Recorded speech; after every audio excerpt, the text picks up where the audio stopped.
Bob Lazar é um físico norte-americano que ficou conhecido por supostamente ter trabalhado na Área 51 e divulgado a existência de discos voadores por lá. Seus relatos são detalhados e ele fala com convicção sobre isso há mais de 3 décadas, mesmo que para muitos isso pareça apenas uma teoria. Sendo verdade ou não, muito do que a gente conhece hoje sobre a Área 51 vem do seu depoimento, e para contar a história da área precisamos passar por ele. No vídeo de hoje, então, vamos te apresentar o que é a Área 51. E aí pessoal, beleza? Meu nome é Bruno Fabio, esse daqui é o Planeta Novo, e se você não é inscrito no canal, vai se inscrever agora e deixar o seu like para ajudar a gente. No vídeo de hoje, a gente vai falar sobre a Área 51. 51 aqui no Brasil é o quê? Cachaça. Cachaça, pinga, né? Podia ser um lugar em Pindamonhangaba, que é um lugar que fabrica muita cachaça, mas não, é um lugar lá no meio do deserto. Sério mesmo? Nevada, o quê? Que a Área 51 é no deserto? Ah, sim. Ah, tá. Confundi, achei que a cachaça era feita em Nevada. Nossa, imagina... Galera, os aliens fazem, me perdi. os aliens, pode ser, aí ó, ninguém nunca pensou nisso inclusive, né, Área 51 e Cachaça 51. Vai que eles estão invadindo aqui porque eles precisam da cachaça, tá ligado? Não, aí já tá, sabe o que acontece quando a gente faz isso? Aí a galera vem e comenta, debochar, né? vem falar assim, vocês nunca levam a sério nesses vídeos. Nossa, não. E eles vão estar certo. Desculpa, então. Porque a gente mal começou e já tá falando, não, veio alien pra cá pra beber cachaça. Não, Tipo, olha que loucura. Foi mal. Vamos lá então, vai, qual que é a meta de like? A Mad Likes é 17 mil likes. 17 mil likes pro vídeo de hoje então, e vamos falar da Área 51. A Área 51 é uma base militar secreta da Força Aérea dos Estados Unidos, localizada no deserto de Nevada, a cerca de 130 quilômetros de Las Vegas. O local faz parte do enorme complexo militar conhecido como Nevada Test and Training Range, uma das maiores áreas de treinamento militar do mundo. Bom, essa base foi criada em 1955, em plena Guerra Fria, né? Não vamos de novo explicar de novo a mesma coisa, né? Que Estados Unidos de um lado, União Soviética do outro e tudo mais. E naquela época, os Estados Unidos e a União Soviética queriam se espionar. Fazia parte, inclusive nos filmes, a gente vê lá o James Bond e todo mundo era espião ou russo ou americano, né? E para poder se espionar, o avião era um método, né? Só que o avião não poderia ser pego. Então eles queriam criar naves que fossem capazes de ir até a União Soviética, espionar e voltar sem ser percebido. Por causa disso, então, a Agência Central de Inteligência escolheu uma região extremamente isolada no deserto para poder construir, né, esse local que ia desenvolver essas aeronaves. E o primeiro grande projeto da Área 51 foi o desenvolvimento então do avião espião Lockheed U-2, conhecido como U-2. Ela voava tão alto para os padrões daquela época que muitos civis que viram ela, sem saber que ela existia, pensavam que estavam vendo discos voadores. Tanto é que os relatos de OVNIs durante a década de 50 e 60 quase sempre estavam relacionados a alguém que tinha visto um U-2. Então, basicamente, a Área 51 é uma base da aeronáutica americana, que tem várias pelo mundo, inclusive, né? O que faz ela tão famosa é que durante décadas o governo americano se recusou até mesmo a reconhecer a existência dela. Não falava sobre a Área 51 e muito menos confirmava que ela existia. E se você comprasse um mapa americano, quando chegasse em Nevada, na área que era a Área 51, não tinha nada nesse mapa americano. Num mapa russo, por exemplo, você ia ver lá que tinham construções que eram da Área 51. E então o mito foi crescendo e, obviamente, o jornalismo ia atrás disso, né? E por conta disso, eles foram cada vez mais investindo numa estrutura para esconder quem trabalhava lá, inclusive. Os funcionários chegavam em voos que não eram aqueles voos comerciais, eram voos secretos e eram proibidos de comentar qualquer coisa sobre o trabalho realizado, inclusive com, sei lá, a esposa, com o marido, com os filhos, com qualquer pessoa. Pô, daí tu imagina o nível, né? Pro cara chegar de helicóptero no lugar, de avião, qualquer coisa, só pra trabalhar, entendeu? Tipo, é absurdo. Era um investimento pesado, né? E esse nível extremo de sigilo, então, alimentou inúmeras teorias da conspiração. E a mais famosa delas fala sobre um suposto armazenamento de naves alienígenas e até de corpos alienígenas, né? Envolvidos no incidente de Roswell, que aconteceu em 47 no Novo México. Se você ainda não viu, a gente tem um vídeo, inclusive, onde a gente fala sobre essa história, né? Então, como ninguém falava sobre, ficou ali meio que marcado como um local de segredos e um local que provavelmente estava ligado a aliens. E somente quase 60 anos depois da sua criação, em 2013, a CIA reconheceu oficialmente a existência da Área 51. Imagina aquele cara que passou a vida falando que existia, que era tirar pra louco, né? Durante 60 anos. Para de falar loucura aí, ô bêbado, vagabundo. Pois é, né, cara? Deve ser absurda a sensação também de estar certo, né? Não, tipo assim, a CIA mesmo, ela é loucura, mano. Tudo que a gente acha que é louco demais pra acontecer, a CIA já fez. Pode ver que sempre cai no colo da CIA, né? Foi com o MK Ultra, que é a tentativa de manipulação mental, né? E aí teve um monte de coisa absurda rolando por ali. Tem lá o rolê do Manson, por exemplo. A gente falou aqui.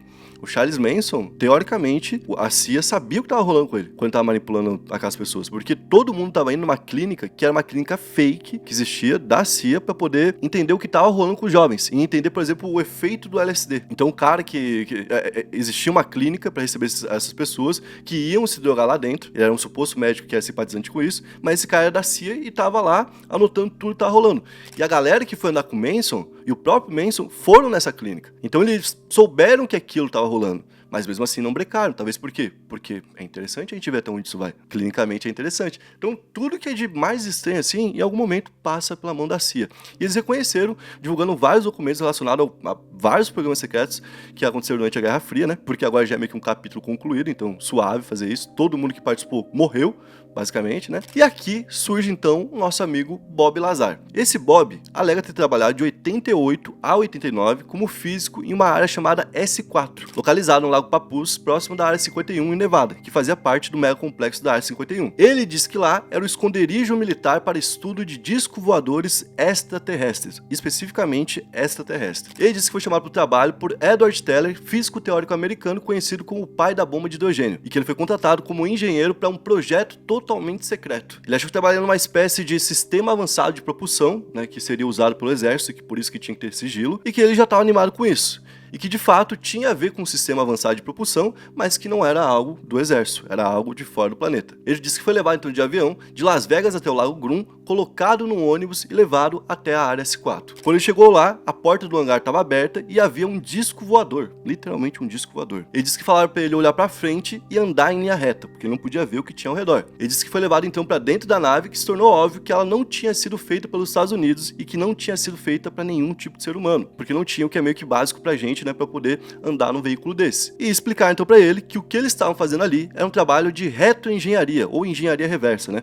O que é engenharia reversa? Pegar um carro, desmontar ele e entender assim como ele foi feito, entendeu? E segundo o Bob, a nave tinha então 3 níveis. O nível superior, onde ele nunca foi, então ele assume que tem uma parte que ele não conheceu, o médio, onde ele entrava e frequentava, e o inferior, onde ficavam amplificadores de gravidade e onde levava para o fundo da nave. Ele diz que não tinha painel de controle, nem interruptores ou algo do tipo, que tinha 3 cadeiras e pouquíssimas outras coisas. E um dos fatores mais impressionantes para ele foi que o reator da nave era pequeno, era algo com, sei lá, cabia aqui na palma da mão, né?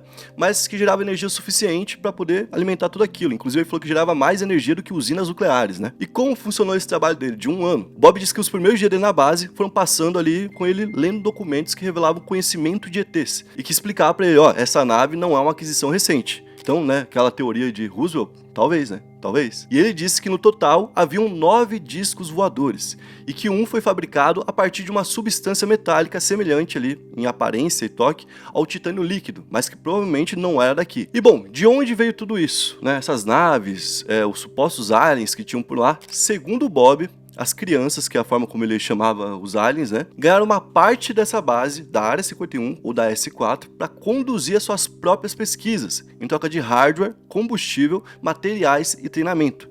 E que essa parceria é uma parceria antiga do governo americano com os aliens. E ele disse que nos anos 70 teve uma espécie de quase um Carandiru, aconteceu por ali, porque essas crianças entraram em guerra, em conflito. Isso fez com que 40 pessoas falecessem, inclusive o único cientista que trabalhava do lado deles, que estava ali justamente para poder trazer informações e conhecimento que a gente não tinha para dentro do governo americano. Que depois disso, então, os aliens teriam abandonado o local, deixando as 9 naves e uma promessa de retornar em algum momento.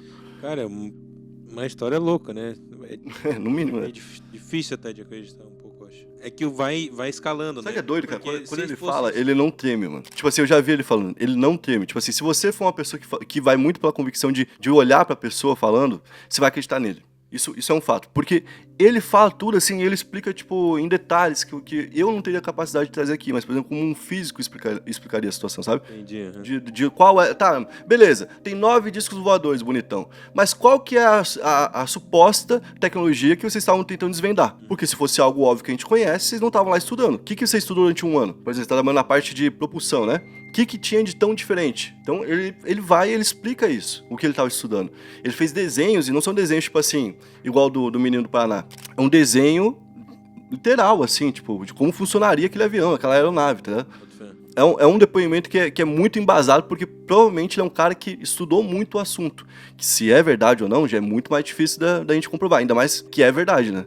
Por enquanto a gente tem que levar ele quase como um cara que, sei lá, faz parte da cultura urbana, né? O que ele contou aqui. Porque o que ele contou fez ter essa fama da Área 51. De que lá tem alienígena, de que lá tem disco voador. Até então tinha só esse bafafado de Roosevelt aí, mas era um negócio bem menor. Tanto que provavelmente vocês nunca tinham ouvido falar sobre isso, né? Foi ele quem fez a Área 51 ficar conhecida por isso. E, cara, o depoimento dele vai ficando cada vez mais bizarro, porque lá ele fala que conheceu documentos que descreviam o envolvimento da Terra nos últimos 10 anos com ETs, que ele descreveu inclusive como Aliens cinzentos, que tinha lá a definição de qual classe que era, então pelo jeito tem outros, né? E que eles inclusive é de um planeta orbitando o sistema estelar Zeta Reticuli, que eu não faço ideia se existe ou não, só a galera pode comentar aqui. Ele disse que ocorreu pelo menos 15 anos de troca de tecnologia entre os aliens e os cientistas que trabalhavam na base, e que durante toda a história da humanidade, basicamente, né, esses últimos 10 mil anos, a gente teve contato. Então muita coisa poderia ter acontecido nesse tempo, né? Por conta desse contato com os aliens. E bom, como que acaba a história dele na NASA? Ele disse que foi despedido depois de infringir as normas de segurança, porque ele mostrou os testes de nave pros amigos. Então, teoricamente, teriam mais pessoas que teriam visto essa nave em prática, né? Ele disse que ameaçaram, então, a vida dele, da esposa dele,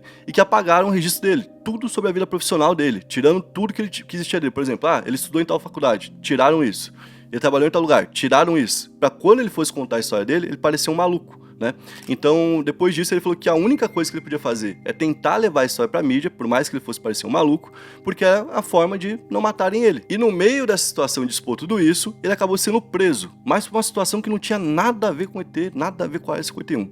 Ele foi preso por gerenciar um bordel em Las Vegas. Olha que doideira. Ele disse que criou um sistema de computador pro bordel ser gerenciado, que não era ele que estava gerenciando, era esse sistema de computador, e que de fato isso era contra a lei. Mas que ele foi pego justamente porque ele estava sendo uma pedra no sapato do governo. E que, inclusive, quando ele foi fazer a audiência dele, que era uma audiência de um caso de bordel, literalmente, é um negócio pequeno, tinha gente do FBI sentado assistindo tudo. Ou seja, né, ele virou um cara muito visado. E bom, o Bob tá falando a verdade? É muito difícil a gente falar que ele tá falando a verdade. Por quê? Porque ele afirma ser esse funcionário do Laboratório Nacional de Los Alamos, né, que é responsável pelo Oppenheimer, então o trabalho do Oppenheimer, da bomba atômica e tudo mais. Só que ele não tá nos registros de lá. Por conta disso, inclusive, o Bob uma vez chamou um cara chamado George Knapp dentro do laboratório de Los Alamos para mostrar que ele conhecia tudo. Ele falava assim, aqui na frente aqui a gente vai ter o auditório, ali é a área que a galera vai comer, vai almoçar, lá é não sei o quê. Gaveta aqui é onde fica todos os instrumentos. Entendeu? Ele foi mostrando tudo e o cara viu e falou assim, não, ele já teve nesse lugar. De fato, ele tá se movimentando como alguém que trabalhou por aqui. Muita gente reconheceu ele. Falou, oi Bob, como é que você tá? Tudo bem? Não sei o quê. Mas mesmo assim o jornalista falou, não tenho como comprovar que você trabalhou em Los Alamos, né? Na área 51, é basicamente a mesma coisa, só que existem alguns indícios de que de alguma forma ele teve contato com a Área 51. Por quê? Porque a S4, que é essa área que ele falou que ele trabalhou, encomendou trabalho de várias empresas de todo tipo, desde limpeza a outras situações, e em um desses contratos aparece um pagamento para ele, para o Bob Lazar. Então talvez a forma porque como a gente falou, tudo era secreto, a forma de poder colocar ele dentro da empresa não era assinando a carteira dele como físico que estava estudando, né, o disco voador.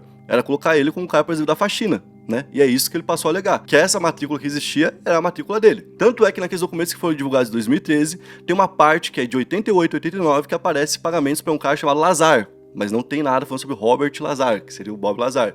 Só tem esse nome, Lazar. Ou seja, agora parece real ou não que ele esteve lá? Agora acho que fica mais... Parece que realmente quiseram apagar tudo, assim, tá? Isso que é foda, né? Louco, né, cara? É fácil a gente pensar que ele é louco. Porque os caras teriam... Igual ele falou, na hora que ele foi demitido, os caras já falaram, apaga esse cara da história. Pô, e tu vê e tu pensa, isso é um bagulho muito de filme, tá? Não é possível que isso aconteceria, mas realmente é muito possível, tá? Aquele dos 3 estranhos idênticos, o documentário é absurdo. É absurdo também, Pessoal, então esse foi o vídeo de hoje, espero que tenham curtido. Se curtiu, deixa o like, se inscreve no canal e comenta pra gente uma outra história que você queira ver por aqui. Tamo junto, valeu, é nóis!